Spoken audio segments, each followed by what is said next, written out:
സത്യപാൽ മാലിക്കിനെ കുറിച്ചാണ്. ജമ്മു കശ്മീരിൻ്റെ മുൻ ഗവർണറായിരുന്നു അദ്ദേഹം. ഇപ്പോൾ കേന്ദ്ര ഏജൻസികൾ വട്ടമിട്ട് പറക്കുകയാണ് സത്യപാൽ മാലിക്കിന് ചുറ്റും. അദ്ദേഹത്തിൻ്റെ വസതിയിലടക്കം 30 ഇടങ്ങളിലാണ് CBI റെയ്ഡ് നടത്തിയത്. അദ്ദേഹം കേന്ദ്ര സർക്കാരിൻ്റെ പ്രധാനമന്ത്രിയുടെ നിശിതമായ വിമർശകനാണ് ഈ അടുത്ത കാലത്തായി. ഇത് പ്രധാനമായും അദ്ദേഹം വയറിന് നൽകിയ ഒരു അഭിമുഖം ഇന്ത്യയിൽ ഉണ്ടാക്കിയ രാഷ്ട്രീയ കൊടുങ്കാറ്റ് ചെറുതൊന്നുമായിരുന്നില്ല. പുൽവാമ ആക്രമണത്തിൽ കേന്ദ്രത്തിന് വീഴ്ച പറ്റിയിട്ടുണ്ട്. ഇക്കാര്യം കേന്ദ്ര ഉപദേഷ്ടാവായിരുന്ന ആഭ്യന്തര സുരക്ഷാ ഉപദേഷ്ടാവായിരുന്ന അജിത് ഡോവൽ തന്നോട് സമ്മതിച്ചു എന്നുള്ള കാര്യങ്ങളൊക്കെ ഒരു മാധ്യമത്തിന് നൽകിയ അഭിമുഖത്തിൽ അദ്ദേഹം തുറന്നു പറയുകയും അത് അഴിച്ചുവിട്ട രാഷ്ട്രീയ കൊടുങ്കാറ്റ് ചെറുതൊന്നുമായിരുന്നില്ല. നാസർക്ക, ഇപ്പോൾ ഈ സത്യപാൽ മാലിക്കിൻ്റെ വസതിയിലടക്കം ഉണ്ടായ റെയ്ഡിൽ നമുക്ക് അത്ഭുതപ്പെടാനൊന്നുമില്ലല്ലോ. ഇപ്പോഴത്തെ രാഷ്ട്രീയ സാഹചര്യത്തിൽ ഇതൊരു സാധാരണ സംഭവമായി മാറിയിട്ടില്ലേ? തന്നെയല്ല, സത്യപാൽ മാലിക്കിൻ്റെ കാര്യത്തിൽ ഇത് ആദ്യത്തതുമല്ല. ഏതാണ്ട് കഴിഞ്ഞ വർഷം മാർച്ച് മുതൽ തന്നെ അദ്ദേഹത്തിൻ്റെ സഹായികളുടെയും ഇതുമൊക്കെ തുടങ്ങിയിട്ടുണ്ട്. ഇപ്പം അദ്ദേഹത്തിൻ്റെ മീഡിയ അഡ്വൈസറുടെ വീട്ടിലാണ് 2023 മാർച്ചിൽ ആദ്യമായിട്ട് സംഗതികൾ ചെയ്തു തുടങ്ങിയത്. ഇതിൻ്റെ ഇൻറ്റൻഷനായിരിക്കും ഒരു പ്രധാനം തോന്നുന്നു. എന്തിനു വേണ്ടിയിട്ടാണ് മൂപ്പര് ആരെ സഹായിക്കും എന്നുള്ള പേടിയിലാണ് എന്നുള്ളത്. ആരെ സഹായിക്കും, അല്ലെങ്കിൽ അദ്ദേഹത്തിൻ്റെ കയ്യിലുള്ള സത്യപാൽ മാലിക്കിൻ്റെ കയ്യിലുള്ള ആയുധങ്ങൾ ഈ അടുത്ത് വരാൻ പോകുന്ന ഇലക്ഷനിൽ പ്രതിപക്ഷത്തെ സഹായിക്കുമെന്നും ഉള്ളൊരു പേടി കൊണ്ടാണോ, അതോ വേറെ ആരെങ്കിലും സഹായിക്കുമെന്നുള്ള പേടി കൊണ്ടാണോ, എന്താണ് ഇതിൻ്റെ പിന്നിലുള്ള ഇൻറ്റൻഷൻ എന്നുള്ളതാണ് എനിക്ക് ഒരു അന്വേഷിക്കേണ്ട കാര്യമെന്ന് തോന്നിയിട്ടുള്ളത്. പിന്നെ രണ്ടാമത്തത്, സത്യപാൽ മാലിക്കിനെ എന്താണ് സത്യപാൽ മാലിക്കിൽ നിന്ന് എന്താണ് ഗവൺമെൻറ്റിന് ഇത്രമാത്രം പേടിക്കാനുള്ളത് എന്നൊരു പ്രശ്നം കൂടെ ഉണ്ട്.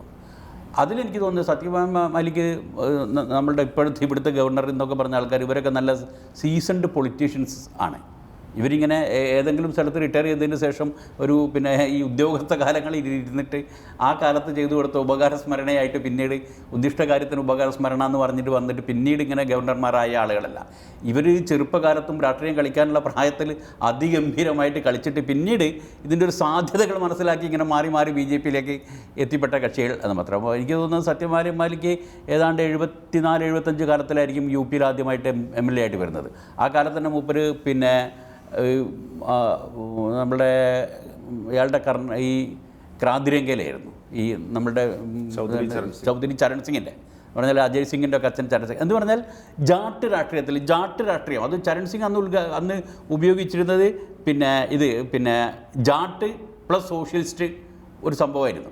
ഏതാണ്ട് ആ സാധനം ആ സോഷ്യലിസ്റ്റുകാരാണ് പിന്നീട് ഇങ്ങനെ പോയിട്ട് ജനതാദളാവുന്നത്, ജനതാ പാർട്ടികളാവുന്നത്. ഏറ്റവും അവസാനം അവരിൽ തന്നെ നല്ലൊരു സംഘമാണ് BJP-യിൽ എത്തിപ്പെടുന്നത്. നല്ല ഏത് സമയത്ത് എന്താ പറയുക, സീസൺ അറിഞ്ഞിട്ട് കളിക്കാൻ പറ്റുന്ന കക്ഷികളാണ്.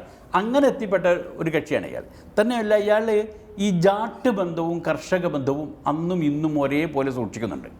എനിക്കിത് തോന്നുന്നൊരു സംഗതി, ഇതിൽ സത്യപാൽ മാലിക്കിനെ ഏതെങ്കിലും തരത്തിൽ ഗവൺമെൻറ്റിന് പേടിയുണ്ടെങ്കിൽ സത്യപാൽ മാലിക്ക് ഇപ്പം വന്നിരിക്കുന്ന ഈ കർഷക സമരത്തെയും ഏതെങ്കിലും തരത്തിൽ മൂപ്പര് അതിന് എണ്ണ ഒഴിച്ചു കൊടുക്കുകയോ അല്ലെങ്കിൽ അതിനുള്ള സാധ്യതകളുണ്ടോ എന്നുള്ളൊരു പേടി ഇവർക്കുണ്ടാവും തോന്നുന്നുണ്ട്.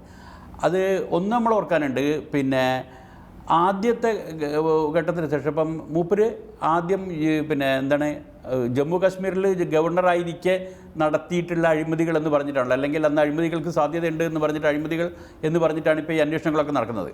അതിലേറ്റവും രസകരം എന്താ വെച്ചാൽ, മൂപ്പര് ജമ്മു കാശ്മീർ ഗവർണറായിരിക്കെ എനിക്ക് ബ്രൈബ് ഓഫർ ചെയ്തു എന്ന് ആദ്യം തന്നെ പറയുന്നത് അദ്ദേഹം തന്നെയാണ്. അത് ഒന്ന് അദാനി കമ്പനിയിൽ നിന്ന് ആൾ നിന്നും, പിന്നെ ഒന്ന് ഒരു RSS നേതാവുമായിട്ട് ബന്ധമുള്ള ഒരു കമ്പനിയിൽ നിന്ന്, അങ്ങനെ 2 കമ്പനിയിൽ നിന്ന് എനിക്ക് ബ്രൈബർ ഓഫർ ചെയ്തു 300 കോടിയോ മറ്റോ ഓഫർ ചെയ്തു എന്ന് പറഞ്ഞിട്ട് അതിൻ്റെ മോളിൽ പിടിച്ചിട്ടാണ് ഈ കേസുകൾ പിന്നീട് ഇങ്ങനെ വന്നിട്ട് ഇപ്പോഴത്തെ ഒരു അവസ്ഥയിൽ എത്തിയിട്ടുള്ളത്. പക്ഷേ സംഭവം എന്താണെന്ന് വെച്ചാൽ ഇതിനൊക്കെ ശേഷം 2 കാര്യങ്ങൾ അതിൽ വളരെ ശ്രദ്ധേയമാണ്. ഒന്ന്, ഈ ജമ്മു കാശ്മീരിൽ നിന്ന് മാറിയിട്ട് മേഘാലയ ഗവർണറായി ഇരിക്കുമ്പോഴാണ് കർഷക പ്രക്ഷോഭം ആദ്യം വരുന്നത്. ആ സമയത്ത് തന്നെ ഗവർണറായി ഇരിക്കെ തന്നെ അദ്ദേഹം കർഷക പ്രക്ഷോഭത്തെ പിന്തുണക്കുകയാണ് ചെയ്തത്. പിന്തുണയ്ക്ക് മാത്രമല്ല, എന്നിട്ട് അതിനുശേഷം കർഷക പ്രക്ഷോഭത്തെ അദ്ദേഹം ആദ്യം പിന്തുണച്ചു. പിന്നീട് അദ്ദേഹം ഈ സംഗതി പിന്നെ തുറന്നു പറഞ്ഞതിന് ശേഷം, ഈ വയറിൻ്റെ ഇൻ്റർവ്യൂ വന്നു, അത് തുറന്നു പറഞ്ഞതിന് ശേഷം ഈ രാഷ്ട്രീയ നേതാക്കൾ ചെയ്യുന്നതിനേക്കാൾ മുമ്പ് ജാട്ട് നേതാക്കളാണ് അദ്ദേഹത്തെ ആദ്യം അഭിനന്ദിച്ചതും പിന്നെ ഒരു ആഗോള പിന്നെ ജാട്ട് സമ്മേളനം വിളിച്ചിട്ട് ജാട്ട് സമ്മേളനത്തിൽ അദ്ദേഹത്തെ വിളിച്ചിട്ട് പ്രസംഗിപ്പിക്കുകയും ചെയ്തു. ഈ സമയത്തൊക്കെ അന്ന് അദ്ദേഹം പറഞ്ഞിരുന്നത് ഗവൺമെൻറ്റിനെയാണ് എന്താ അഡ്രസ്സ് ചെയ്തത്, ഇപ്പം നരേന്ദ്രമോദി ഗവൺമെൻറ്. എന്നിട്ട് അദ്ദേഹം പറഞ്ഞു, നിങ്ങൾക്ക് ജാട്ടുകളെ തോൽപ്പിക്കാൻ കഴിയില്ല, നിങ്ങൾക്ക് കർഷകരെ തോൽപ്പിക്കാൻ കഴിയില്ല, അതിന് നിങ്ങൾ മെനക്കെടണ്ട എന്ന് പറഞ്ഞിട്ടാണ്. ഇപ്പം തന്നെ ഇപ്പം ഈ സംഭവത്തിന് ശേഷം, ഇന്നത്തെ റെയ്ഡിന് ശേഷം അദ്ദേഹത്തിൻ്റെ ട്വീറ്റ് നോക്കണം. അദ്ദേഹം ഗവൺമെൻറ്റിനെ പിന്നെ ഉപയോഗിച്ച വാക്ക് ഡിക്റ്റേറ്റർ എന്നാണ്. ഡിക്റ്റേറ്റർ ഏജൻസികളെ ഉപയോഗിച്ചിട്ട്, ഡിക്റ്റേറ്റർ അതിൻ്റെ ഏജൻസികളെ ഉപയോഗിച്ചിട്ട് എന്നെ ഭീഷണിപ്പെടുത്തുന്നു, പക്ഷേ ഞാനൊരു കർഷകൻ്റെ പുത്രനാണ്, ഞാൻ കർഷകരോടൊപ്പമായിരിക്കും എന്ന് പറഞ്ഞിട്ട്. ഇനി അവർ കർഷക സമരത്തെ മൂപ്പര് ഫ്യൂൽ ചെയ്യുമെന്ന് പേടിച്ചിട്ട് അല്ല ഗവൺമെൻറ് ഇത് ചെയ്യുന്ന, വേറെ കാരണം കൊണ്ടാണെങ്കിലും അദ്ദേഹം ചെയ്യുന്നത് ഈ സാധനത്തെ കർഷക പ്രക്ഷോഭവുമായിട്ട് കോയിൻ ചെയ്തിട്ട് മൂപ്പര് ആ ഭാഗത്താണ്, മൂപ്പരുടെ പിന്നിൽ ആളുകളുണ്ടെന്നും മൂപ്പർക്കൊരു സേനയുണ്ടെന്നും വരുത്തി തീർക്കുകയാണ്. ഇത് ഒരു പിന്നെ പണ്ട് പറഞ്ഞതുപോലെ ചെറിയ കളിയാവില്ല അയാളോട് കളിക്കുന്നത്, ഈ രാഷ്ട്രീയക്കാരോട് കളിക്കുന്നത്. അല്ലെങ്കിൽ എന്താ പറയുക, അധികാരത്തിലിരിക്കുന്ന സമയത്ത് കിട്ടിയ ചാൻസിൽ ആർക്കോ വേണ്ടിയിട്ട് അഴിമതി നടത്തിപ്പോയ പാവൻ രാഷ്ട്രീയക്കാരോട് കളിക്കുന്ന പോലെ ആയിരിക്കില്ല ഇയാളെ പോലത്തെ ഈ സകലമാന സംഗതിയും ഇവരൊക്കെ ഉപയോഗിക്കുന്ന. ഇപ്പം ഈ അമിത്ഷാ ആണെങ്കിലും നരേന്ദ്രമോദി ആണെങ്കിലും ഇത്തരം ആളുകളുടെ എല്ലാ പരിപാടികളും അറിഞ്ഞു വെക്കുകയും ഇതൊക്കെ ഉപയോഗിച്ച് ശീലമുള്ള ഒരാളുമായിട്ടാണ് കളി. അതുകൊണ്ട് ഇതൊരു ചെറിയ കളിയായിരിക്കില്ല. അതെ, ഈ NDA സർക്കാരിൻ്റെ അടുത്ത ആളായിരുന്നു സത്യപാൽ മാലിക്. അദ്ദേഹം തന്നെ പറഞ്ഞിട്ടുണ്ട്, ഗുജറാത്ത് മുഖ്യമന്ത്രി ആയിരുന്ന സമയത്ത് മോദി ഒരു തങ്കപ്പെട്ട മനുഷ്യനായിരുന്നു, ഡൽഹിയിലെത്തി പ്രധാനമന്ത്രി ആയതിനു ശേഷമാണ് ഈ പ്രശ്നങ്ങളൊക്കെ വന്നത്, ഒരു അഴിമതിക്കാരനായത് എന്നൊക്കെ സത്യപാൽ മാലിക് തന്നെ ഇൻ്റർവ്യൂവിൽ പറഞ്ഞിട്ടുണ്ട്. അതുമാത്രമല്ല, അദ്ദേഹത്തിൻ്റെ ഇൻ്റർവ്യൂ ഏതെങ്കിലും ഒരു ദേശീയ ചാനലിന് കൊടുത്തു കഴിഞ്ഞാൽ പിന്നെ കുറച്ച് ദിവസം മാധ്യമങ്ങൾക്കതൊരു ആഘോഷമുള്ള ഒരു സീസൺ കൂടി ഉണ്ടായിരുന്നു ഒരു സമയത്ത്. അപ്പോൾ വല്ലാതെ സത്യപാൽ മാലിക്കിനെ പേടിക്കേണ്ട ഒരു അവസ്ഥയുണ്ടോ BJP ഗവൺമെൻറ്റിന്? നമുക്കറിയില്ല, പേടിക്കണം വേണ്ടെന്നുള്ളത് നമുക്കറിയില്ല. സത്യപാൽ മാലിക്കിനെ സംബന്ധിച്ച് അദ്ദേഹത്തിൻ്റെ രാഷ്ട്രീയം എന്ന് പറഞ്ഞാൽ ജനതാ പാർട്ടിയുള്ള രാഷ്ട്രീയമാണ്, സോഷ്യലിസ്റ്റാണ് അദ്ദേഹം. അങ്ങനെ പല കൈകളിൽ മാറി, പല കോൺഗ്രസിലുണ്ടായിരുന്നു കുറച്ചാൾ, SPയിൽ ഉണ്ടായിരുന്നു, BSPയിൽ ഉണ്ടായിരുന്നു, അങ്ങനെ മാറി നമ്മുടെ ഗവർണറെ പോലെ തന്നെ അവസാനം BJPയിൽ എത്തിയ ഒരാളാണ്. BJPയിൽ എത്തി അദ്ദേഹം ജമ്മു കാശ്മീർ, ഒഡീഷയുടെ ഗവർണറായിരുന്നു കുറച്ചാൾ. അതിനുശേഷം ഇവിടെ ജമ്മു കാശ്മീരിൻ്റെ ചുമതല 2012 മുതൽ 2019 വരെ ഉണ്ടായിരുന്നു. അപ്പോൾ ഒരു മനുഷ്യൻ, അദ്ദേഹത്തെ സംബന്ധിച്ച് 77 വയസ്സായിപ്പോൾ, അദ്ദേഹത്തിൻ്റെ ജീവിത സായാഹ്നത്തിലാണ് അദ്ദേഹം ഉള്ളത്. അങ്ങനെ ഇരിക്കെ അതീവ ശക്തിശാലിയായ, അദ്ദേഹം തന്നെ ഡിക്റ്റേറ്റർ എന്ന് വിളിക്കുന്ന ഒരു ഏകാധിപതിക്കെതിരെ വിരൽ ചൂണ്ടാൻ അദ്ദേഹം എന്തിനു തുനിഞ്ഞു എന്നുള്ളൊരു ക്വസ്റ്റ്യൻ ഉണ്ട്. അപ്പോൾ അദ്ദേഹം അവസരവാദിയായ, അധികാരമോഹിയായ ഒരാളൊക്കെ തന്നെയാണ്, എല്ലാ രാഷ്ട്രീയക്കാരെയും പോലെ അങ്ങനെ തന്നെയാണ്. അതുകൊണ്ടാണല്ലോ BJPയിൽ പോയി അദ്ദേഹം ഗവർണർ സ്ഥാനം നേടുന്നു. അപ്പോൾ അങ്ങനെ ഇരിക്കെ അദ്ദേഹത്തിന് മാറി ചിന്തിച്ചളയെന്ന് തോന്നുന്നപ്പോഴാണ് അദ്ദേഹം ആദ്യമായി ഒരു പബ്ലിക് ഫോറത്തിൽ സർക്കാരിനെതിരെ സംസാരിക്കുന്നത്. അദ്ദേഹം മേഘാലയ ഗവർണറായിരിക്കുമ്പോഴാണ്. ആ സമയത്താണ് ഈ കർഷക പ്രക്ഷോഭം നടക്കുന്നത് 2021. അദ്ദേഹം പറയുന്നത് എന്താണ്, അദ്ദേഹം പ്രസംഗിച്ചതാണ്, നിങ്ങളെല്ലാം വിചാരിക്കുന്നതല്ല, മോദിക്ക് അങ്ങനെ അഴിമതിയോട് വലിയ വിപ്രതിപത്തിയൊന്നുമില്ല.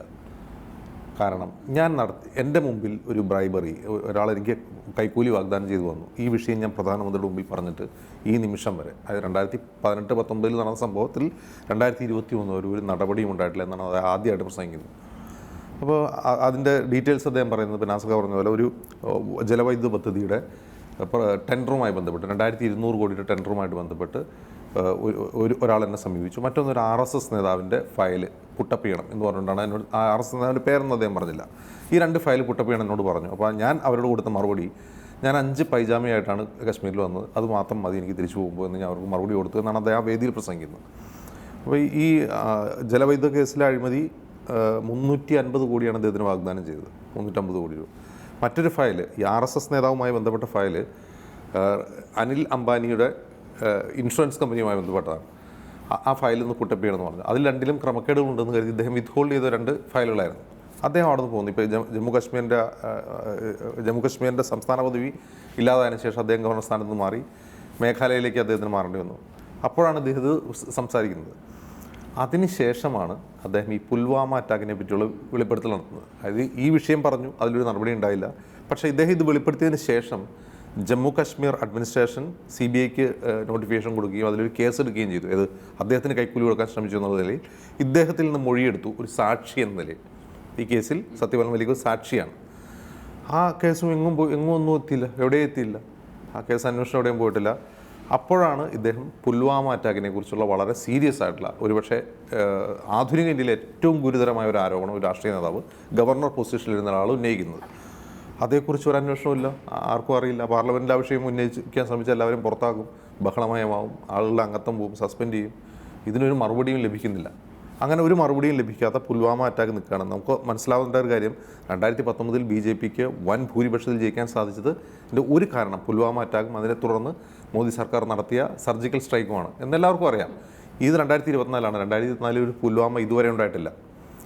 അന്ന് പുൽവാമ ഉണ്ടായത് 2018 ഡിസംബറിലാണെങ്കിൽ ഇത് 2024 ഫെബ്രുവരി 22 വരെ ഒരു പുൽവാമ എന്ന് പറയുന്ന ഒരു സംഭവം ഉണ്ടായിട്ടില്ല.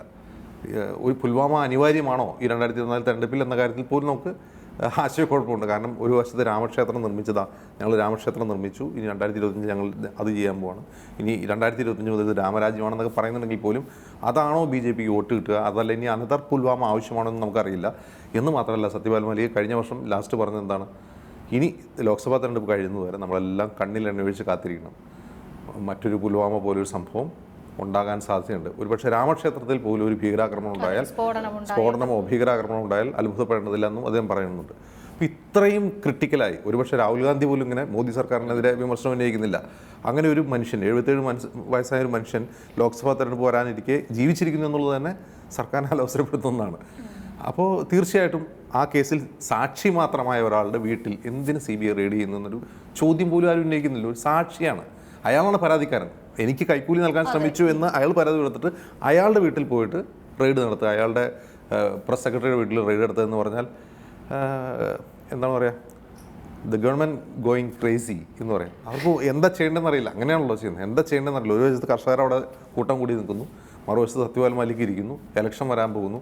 ഇന്ത്യ മുന്നണി UPയിൽ ഒരു ധാരണ ഉണ്ടാക്കിയിരുന്നു, സീറ്റ് ഷെയർ നടന്നു, ഹരിയാനയിൽ ഉണ്ടാക്കുന്നു, ഗുജറാത്തിൽ ഉണ്ടാക്കുന്നു.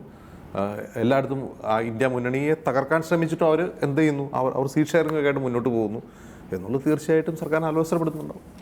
യെസ്, എന്താണെങ്കിലും പൊതുതെരഞ്ഞെടുപ്പ് വരാനിരിക്കുന്നു. ഇനിയും സത്യപാൽ മാലിക്കിന് കേന്ദ്ര സർക്കാരിനെതിരെ അസ്ത്രങ്ങൾ ബാക്കിയുണ്ടോ? അതിനെ എങ്ങനെയാണ് കേന്ദ്രം നേരിടുക? കേന്ദ്ര അന്വേഷണ ഏജൻസികൾ ഇനിയും എന്തെല്ലാം നടപടികൾ സ്വീകരിക്കാൻ പോകുന്നു എന്നുള്ളത് രാഷ്ട്രീയ കൗതുകമാണ്. കാത്തിരുന്ന് കാണാം.